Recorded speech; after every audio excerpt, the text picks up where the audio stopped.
Namaste students, welcome to 7th Standard Social Science. Today we are going to see Unit 2 History, Emergence of New Kingdoms in North India, continuation. In last class we learned origin of the Rajputs, the Pratyaras, the Palas and the Chauhans, then contribution of Rajputs to art and architecture and the contribution of Palas to culture. Today we are going to see about the advent of Islam. Islam as a religious faith originated at Mecca in Arabia. The founder of Islam was Prophet Muhammad. The follower of Islam are called Muslims. An Islamic state, especially the one ruled by a single religious and political leader, was known as Caliphate. So Islam religion எங்கே originate ஆச்சுன்னு பார்த்தீங்கன்னா Mecca in Arabia. Who was the founder of Islam religion? Prophet Muhammad. இஸ்லாம் ரிலிஜனை யார் follow பண்ணுறாங்களோ அவங்கள என்ன சொல்லுவாங்கன்னா Muslims. ஒரு Islamic ஸ்டேட்டில் யார் ரூல் பண்ணுறாங்களோ depend upon the religion and political. So மதத்தை சார்ந்து அரசியலை சார்ந்து ஒரு பர்சன் ரூல் பண்ணுவாங்க இல்லையா. ஸோ அந்த ரூலிங் பர்சனை எப்படி சொல்லுவாங்கன்னா கேலிஃபேட் அப்படின்னு சொல்லுவாங்க, கலிபாக்கள் அப்படின்னு சொல்லுவாங்க. So, one ruled by a single religious and political leader was known as Caliphate. Okay. Caliph means representative of Prophet Muhammad. Prophet Muhammad உடைய பிரதிநிதியை தான் Caliph அப்படின்னு சொல்லுவாங்க, கலிபா அப்படின்னு. Two yearly caliphate were Umayyads and Abbasids. So, first எந்த caliphates இருந்தாங்கன்னா 2 yearly caliphates இருந்திருக்காங்க, Umayyads and Abbasids. Both the Umayyads and Abbasids expanded their rule separately by their conquest and by the preaching the principle of Islam. So இந்த Umayyads and Abbasids அவங்க என்ன பண்ணாங்கன்னா அவங்களுடைய டெரிட்டரியை extend பண்ணிகிட்டே இருந்தாங்க. So எதை depend பண்ணினா கான்குவஸ்ட் மூலயமாவும் ஒரு இடத்த தோற்கடிக்கிறது மூலயமா, கேப்சர் பண்ணுறது மூலயமா அவங்களுடைய டெரிட்டரி எக்ஸ்டெண்ட் பண்ணாங்க. நெக்ஸ்ட்டு பார்த்திங்கன்னா இஸ்லாம் ரிலிஜனை ப்ரீச் பண்ணுறது மூலயமாவும் அவங்க என்ன பண்ணாங்க, அந்த இஸ்லாம் ரிலிஜனை பரப்புறது மூலயமாவும் அவங்களுடைய டெரிட்டரியை எக்ஸ்டெண்ட் பண்ணாங்க. யார்? இந்த Umayyads and Abbasids. In 8th century India, the Arab presence appeared in the form of Muslim army that conquered the Sindh, but their further expansion was made impossible by the kings of Gangetic Plain and the Deccan.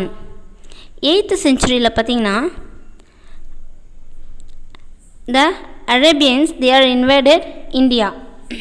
Muslim army என்ன பண்ணாங்க, நம்ம இந்தியாவை அதுவும் எந்த place capture பண்ணாங்கன்னா first they captured the சிந்துன்ற place என்ன பண்ணாங்க, கேப்சர் பண்ணாங்க. After they tried to capture many places in India, but it was impossible. இன்னும் நிறைய பிளேஸஸை இந்தியாவில் கேப்சர் பண்ணணும்னு நினச்சி வந்தாங்க. ஆனால் நம்ம இந்தியாவில் இருந்த கிங்ஸ், கேஞ்சடிக் பிளைன்ஸ் இருந்த ரூலர்ஸும் டெக்கான் கிங்டம்ஸும் என்ன பண்ணாங்க, அவங்களுடைய பிளேஸை எக்ஸ்டேண்ட் பண்ணுறதுக்கு விடலை. சரிங்களா? By the end of 9th century, with the decline of Abbasid Caliphate, the Arab garrison in India and elsewhere through of Caliph control began to rule independently. 9th century, end of the 9th centuryல என்ன பண்ணாங்கன்னா Abbasid Caliphate அவங்க decline ஆயிட்டாங்க. So after the decline of Abbasid Caliphate அவங்களுடைய சிற்றரசர்கள் இருப்பாங்க இல்லையா, கேரிசன்ஸ் இராணுவ தளபதிகள் இருப்பாங்க இல்லையா, அவங்கெல்லாம் ஒரு இண்டிபெண்ட்டான ஒரு ரூலராக மாற ஆரம்பிச்சிட்டாங்க. ஓகேங்களா. they are under the control of Abbasid Caliphate, but it was declined so that the garrison become a independent ruler now. அதுக்கப்புறம் என்ன பண்ணாங்க, after the end of 9th century they are the independent ruler. அதில் ஒரு ruler யாருன்னு பார்த்தீங்கன்னா ஒரு Turkish governor ஆல்ஃப் டெஜின் அப்படின்னு சொல்லக்கூடியவர். அதில் ஒரு ruler was one among them whose capital was Ghazni. அவருடைய கேபிட்டல் எது இருந்தது, கசினி. இப்போ நம்ம சொல்லக்கூடிய ஆப்கானிஸ்தான் தான் அப்போ கசினி அப்படின்னு சொன்னாங்க. அந்த பிளேஸில் ரூல் பண்ணவர் தான் ஆல்ஃப் டெகின்.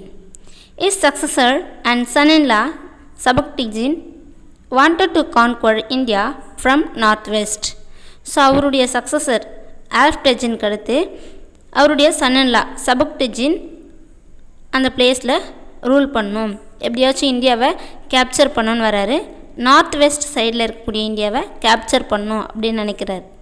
ஆனால் அந்த பிளேஸை யார் கேப்சர் பண்ணாங்கன்னா, பட் ஒன்லி இஸ் சன், சபுக்டிஜினுடைய சன் தான் இந்த பிளேஸை கேப்சர் பண்ணார். நார்த் வெஸ்ட்டில் இருக்கக்கூடிய இந்தியாவை கேப்சர் பண்ணது சபுக்டிஜினுடைய son Mohammed.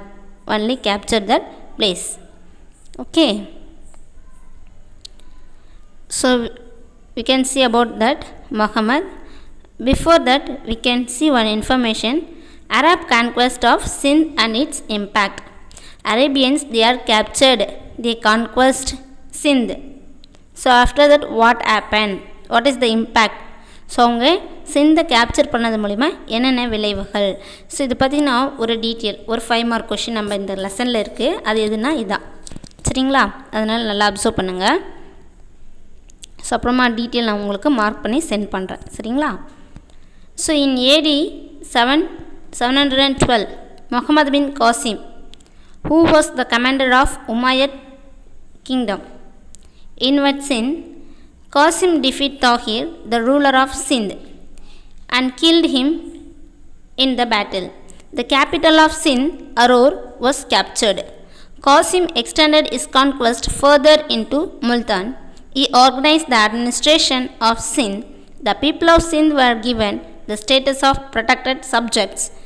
There was no interference in the lives and religions of the people. But soon Qasim was recalled by the Caliph. So 712 Muhammad bin Kasim இவர் யாருன்னா உமாயத் கிங்டம் உடைய ஒரு கமாண்டர். அவர் என்ன பண்ணார்னா சிந்துன்ற பிளேஸை கேப்சர் பண்ணுறாரு.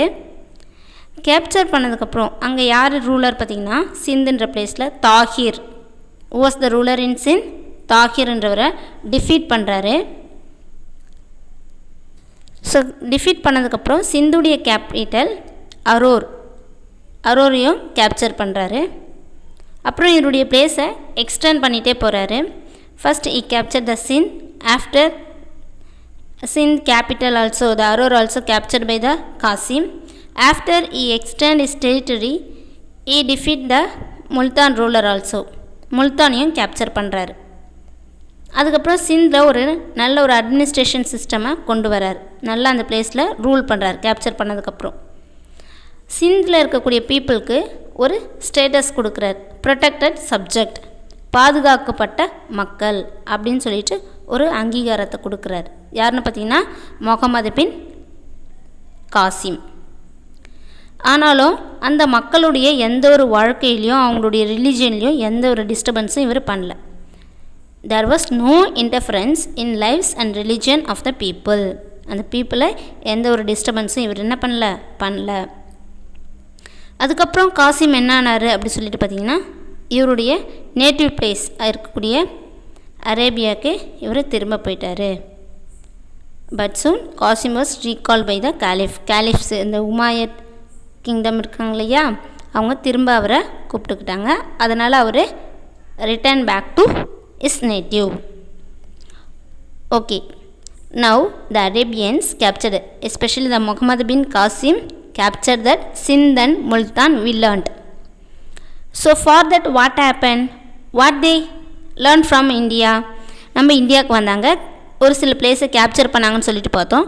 அதனுடைய இம்பேக்ட் என்ன, they learned many things from India.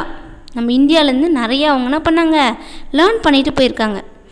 Arab scholar பார்த்திங்கன்னா visited seen and studied Indian literary works. நிறைய நம்ம இந்தியாவில் இருக்கக்கூடிய லிட்ரரி ஒர்க்ஸ் எல்லாம் அவங்க லேர்ன் பண்ணாங்க. So many Sanskrit books they are translated into Arabic language. Sanskrit books எல்லாம் என்ன பண்ணாங்க, அவங்களுடைய அரபிக் லாங்குவேஜில் ட்ரான்ஸ்லேட் பண்ணிக்கிறாங்க. என்ன புக்குன்னு பார்த்தீங்கன்னா astronomy, philosophy, mathematics, medicine. So இந்த புக்ஸ் எல்லாம் என்ன பண்ணிக்கிறாங்க, சான்ஸ்கிரிட்லேருந்து அவங்களுடைய லாங்குவேஜ்க்கு, அரபிக் லாங்குவேஜ்க்கு ட்ரான்ஸ்லேட் பண்ணிட்டாங்க. They learn numerals 0 to 9 from India. அவங்க 0லேருந்து 9 வரைக்கும் அந்த நியூமரல்ஸை எங்கேருந்து கற்றுட்டாங்கன்னா நம்ம இந்தியாவிலேருந்து தான் கற்றுட்டு போயிருக்காங்க. அது மட்டும் இல்லாமல் until then the people in west did not know the use of zero. So ஜீரோவுடைய யூஸே அந்த வெஸ்ட் சைடில் இருக்கக்கூடிய பீப்புளுக்கு தெரியாது. இந்த அரேபியன்ஸ்க்கு, யூரோப்பியன்ஸ்க்கு இந்த ஜீரோவுடைய வேல்யூவே தெரியாமல் இருந்தது. ஆனால் எப்போ இந்த அரேபியன்ஸ் நம்ம இந்தியாவுக்கு வந்தாங்களோ அப்போ இந்த ஜீரோ, இந்த நியூமரல்ஸ், இந்த அஸ்ட்ரானமி, மெடிசன், ஃபிலாசபி, மேத்தமெட்டிக்ஸ் எல்லாமே லேர்ன் பண்ணிட்டு போயிருக்காங்க. Through the Arab Europe gained more knowledge in mathematics. Arabians மூலயமா யூரோப்பியன்ஸ் மேத்தமெட்டிக்ஸ் பற்றி நிறைய இன்ஃபர்மேஷன், நிறைய நாலேஜ் அவங்களுக்கு கிடச்சிது அப்படின்னு சொல்கிறாங்க. The importance of zero was learned by them from India.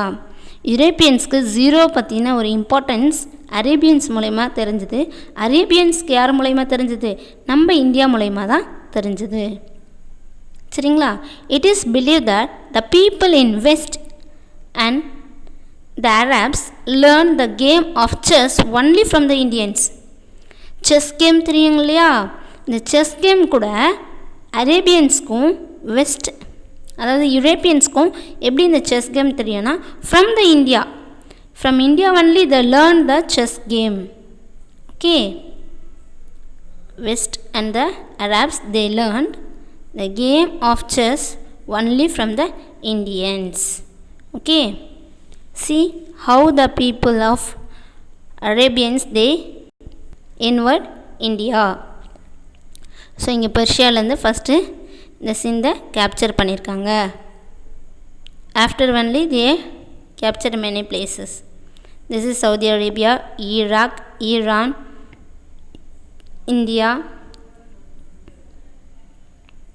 Okay.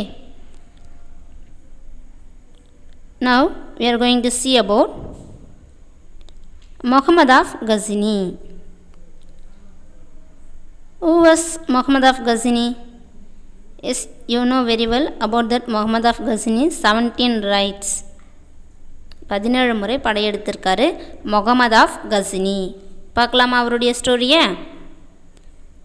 Mohammed of Ghazni AD 997 to 1030.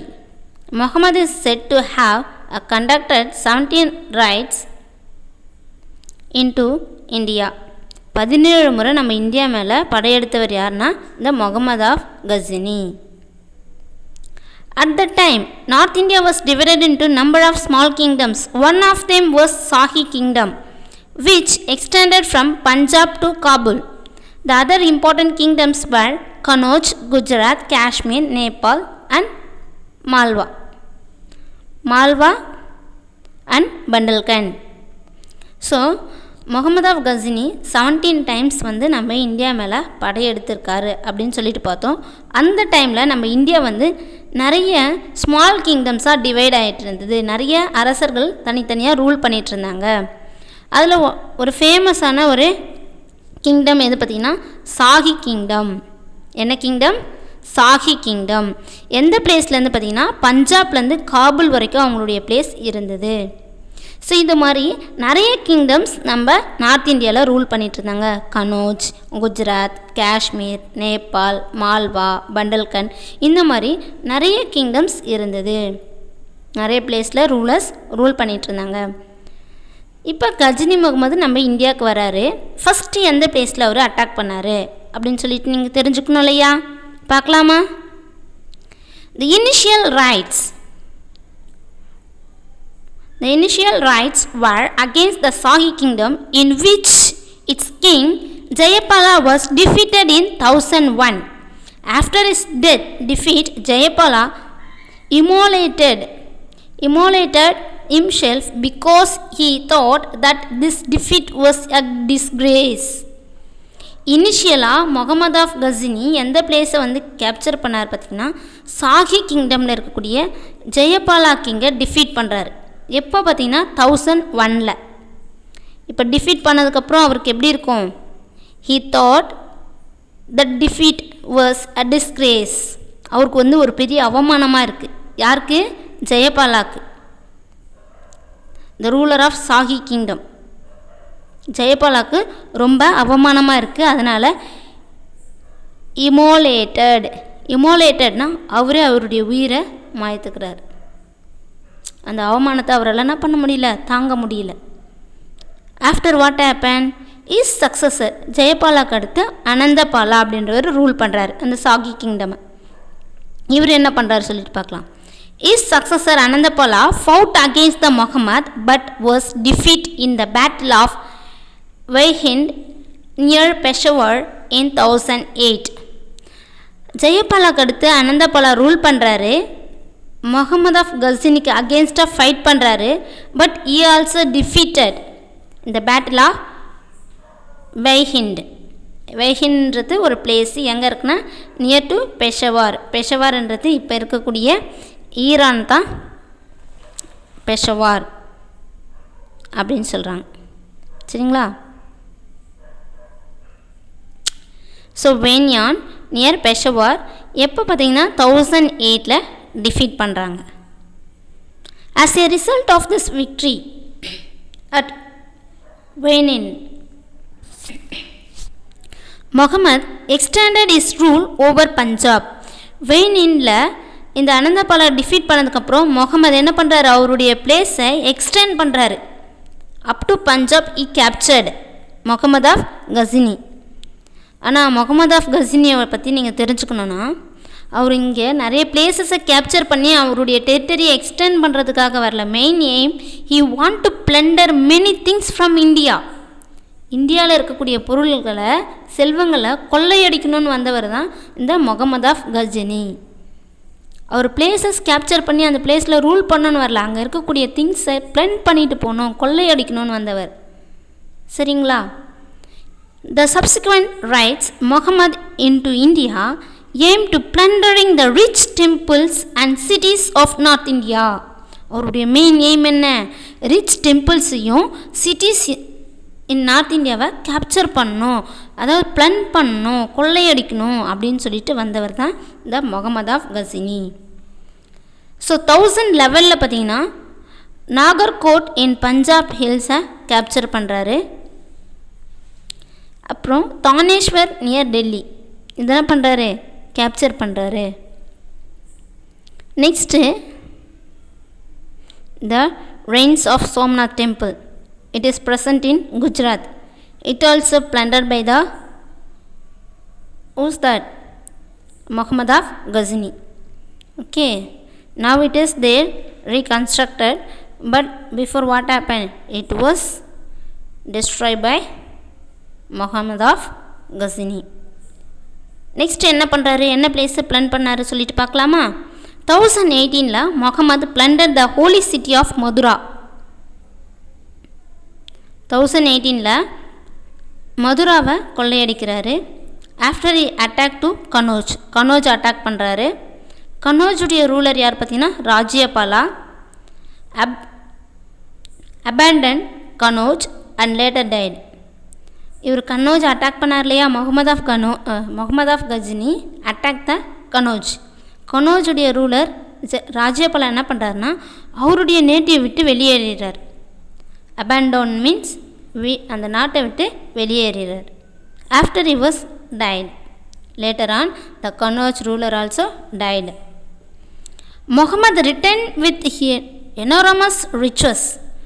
இவருடைய நேட்டிவ்க்கு கஜினிக்கு இவர் போகிறாரு, எனாரமஸ் வெல்த், நிறைய வெல்த்தை கொண்டு போகிறாரு. என்னெல்லாம் இங்கே சூறையாடி கொள்ளையடித்து வச்சுருந்தாரோ எல்லாத்தையும் எடுத்துகிட்டு போகிறார். His next important raid took place in Gujarat. Next raids எங்கே வராரு? நெக்ஸ்ட் ரைடு எங்கே வராருன்னு பார்த்தீங்கன்னா குஜராத்.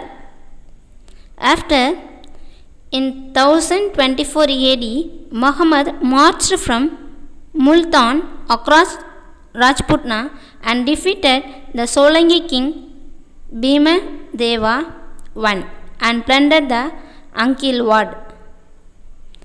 Next 1024 முகமது முல்தான்லேருந்து ராஜ்புட்னாவை கிராஸ் பண்ணி சோலங்கி கிங் பீமதேவா ஒன்னை டிஃபீட் பண்ணுறாரு.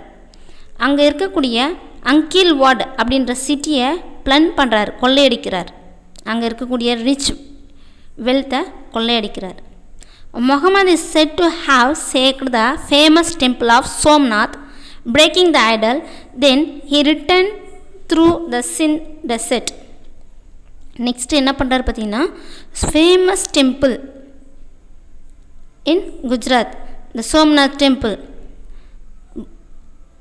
கேப்சர் பண்ணுறாரு. அந்த டெம்பிளை டெஸ்ட்ராய் பண்ணுறாரு. அங்கே இருக்கக்கூடிய சிலை, ஐடல் ஒர்க்ஷிப் மீன்ஸ் அங்கே இருக்கும் இல்லையா சிலையை இவர் பிரேக் பண்ணுறாரு. Because he was the orthodox of the Muslim religion. ரொம்ப முஸ்லீம் ரிலீஜன் ரொம்ப ஃபேத்ஃபுல்லாக இருந்ததுனால இங்கே இருக்கக்கூடிய இந்து டெம்பிளை டெஸ்ட்ராய் பண்ணணும்னு நினச்சவர் தான் Muhammad of Ghazni. Then he return through the sin desert. Sind desert மூலிமா இவருடைய நேட்டிவ்க்கு திரும்ப போகிறாரு, திரும்ப வராரு. இந்த மாதிரி நம்ம பார்த்துட்ருக்கோம். இவருடைய லாஸ்ட் எக்ஸ்பெடிஷன் எது பார்த்திங்கன்னா இந்த Somnath temple. That was is last campaign in India. Muhammad died in 1030 AD.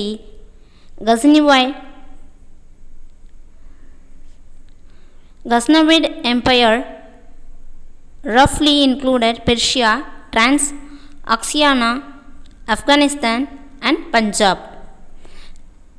Next பார்த்திங்கன்னா இந்த கஸ்னிவைட் எம்பையர், இந்த கஸ்னியுடைய எம்பையர் பார்த்திங்கன்னா கொஞ்சம் கொஞ்சமாக குறைய ஆரம்பிச்சது. இப்போ பார்த்திங்கன்னா பெர்ஷியா, டிரான்ஸ்-ஆக்சியானா, ஆப்கானிஸ்தான், பஞ்சாப் இந்த பிளேஸில் மட்டும்தான் அவங்களுடைய ரூலிங் சிஸ்டம் இருக்குது.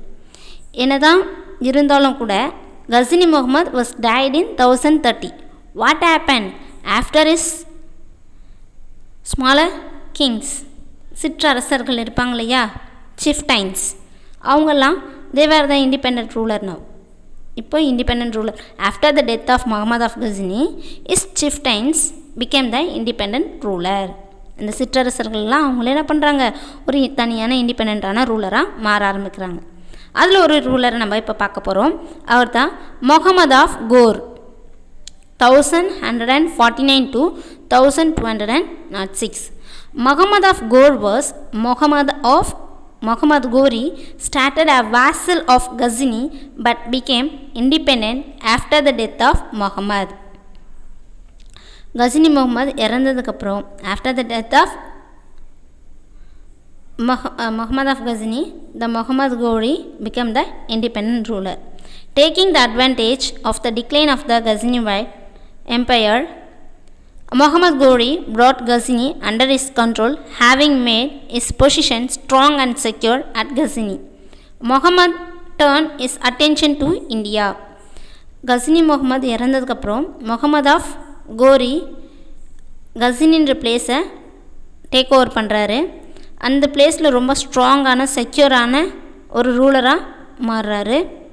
அதுக்கப்புறம் தான் அவருடைய அட்டென்ஷனை இந்தியா மேலே செலுத்துகிறார். எப்படியாச்சும் இந்தியாவை கேப்சர் பண்ணணும்னு நினைக்கிறார். ஸோ இவர் முகமது ஆஃப் கஸ்னி மாதிரி கிடையாது. முகமது ஆஃப் கஸ்னியோடைய எய்ம் என்ன, want to plunder that things from India. இந்தியாவில் இருக்கக்கூடிய எனாரமஸ் வெல்த்தை கொள்ளையடிக்கணும்னு வந்தார். ஆனால் முகமது ஆஃப் கோரி அப்படி கிடையாது. He want to extend his territory.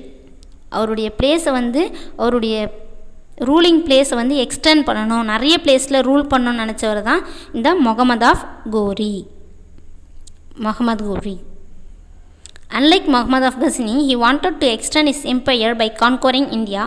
In 1175, Muhammad captured the Multan and occupied a whole of it.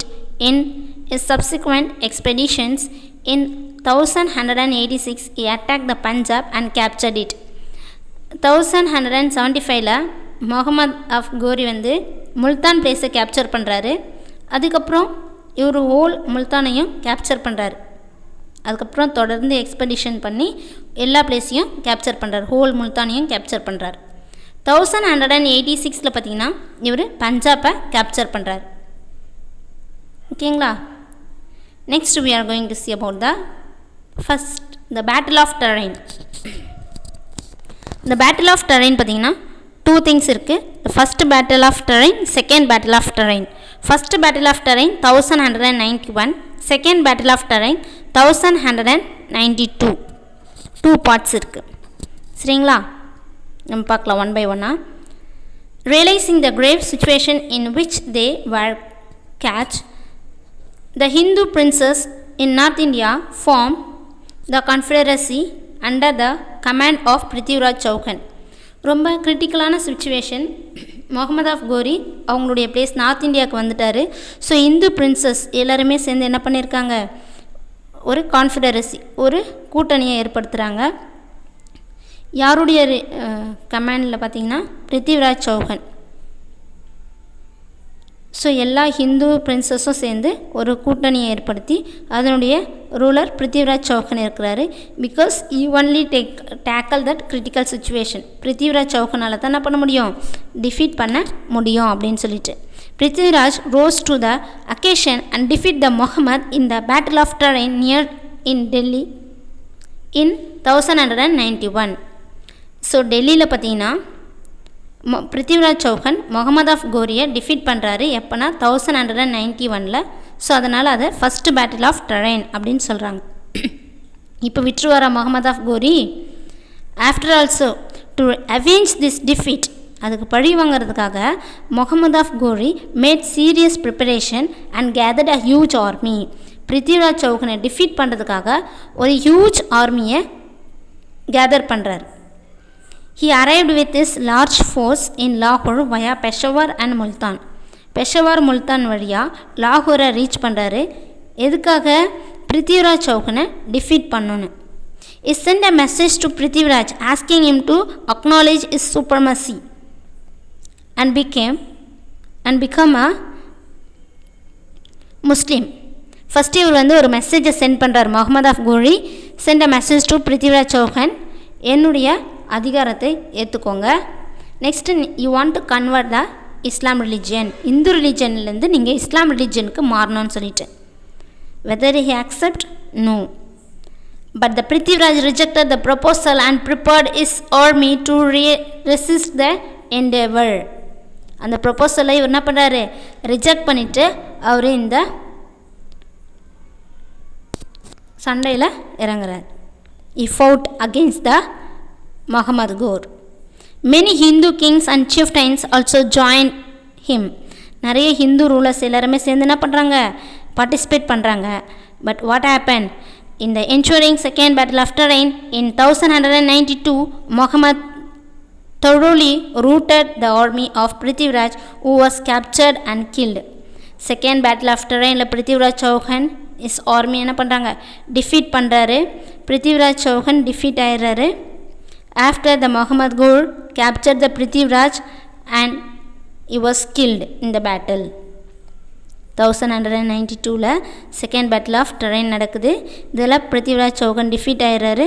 Our capture பண்ணி கில் பண்ணிடுறாரு. யார்? முகமது ஆஃப் கோரி. ஸோ இந்த செகண்ட் பேட்டில் ஆஃப் டரைன் பார்த்திங்கன்னா major disaster for the Rajputs. அவங்களுடைய பொலிட்டிக்கல் ப்ரெஸ்டீஜ்னா ஆச்சு, ரொம்ப சஃபர் ஆச்சு. சீரியஸ் ஸ்டெப் பேக், ஒரு பெரிய பின்னடைவு ஏற்பட்டுச்சு.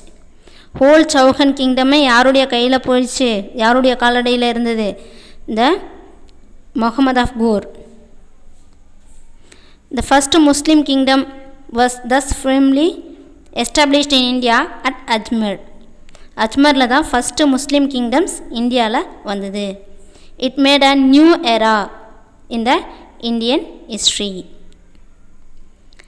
So after his victory over the Prithviraj at Tarain, Muhammad returned to Ghazni to deal with the threat from the Turks and the Mongols. After the death of Muhammad in 1206, his most capable Qutbuddin Aibak, who who had been left behind in India, took control of Muhammad's territories in India and declared himself as the first Sultan of Delhi. Next இங்கே பிருத்திவிராஜ் சௌஹனை second battle of டெரைனில் defeat பண்ணதுக்கப்புறம் Muhammad of கோரி என்ன பண்ணுறாரு, அவருடைய நேட்டிவ்க்கு போகிறாரு. ஏன்னா அங்கே டர்க்ஸும் மங்கோல்ஸும் நிறைய டிஸ்டர்பன்ஸ், என்ன சொல்கிறது, நிறைய they gave threat to Muhammad of Ghori, நிறைய அச்சுறுத்தல்களை ஏற்படுத்துகிறாங்க. ஸோ அவங்கள எப்படியாச்சும் டிஃபீட் பண்ணோம் அப்படின்னு சொல்லிட்டு Muhammad Ghor return back to his native, அவங்கள அடக்கிறதுக்காக போகிறார். he want to suppress the Turks and Mongols. After what happened, the Muhammad Ghor also died in 1206. After who ruled in India? The Qutbuddin Aibak. Muhammad கோருடைய கமாண்டர் குதுப்புதீன் ஐபக் தான் இங்கே ரூல் பண்ணுறாரு. எந்தெந்த பிளேஸ்லலாம் முகமது கோரி கேப்சர் பண்ணியிருந்தாரோ அந்த எல்லா பிளேஸையும் இந்த குதுப்புதீன் ஐபக் டேக் ஓவர் பண்ணி ரூல் பண்ணார். So the Qutbuddin Aibak declare himself as the first sultan of Delhi. டெல்லியுடைய ஃபஸ்ட்டு சுல்தான் யார் பார்த்திங்கன்னா இந்த Qutbuddin Aibak. Next fourth lesson I will ask about that Qutbuddin Aibak, the first Sultan of Delhi. He only founded the Mamluk dynasty. We can see in that fourth lesson this one. Thank you so much. The second lesson over. Thank you so much.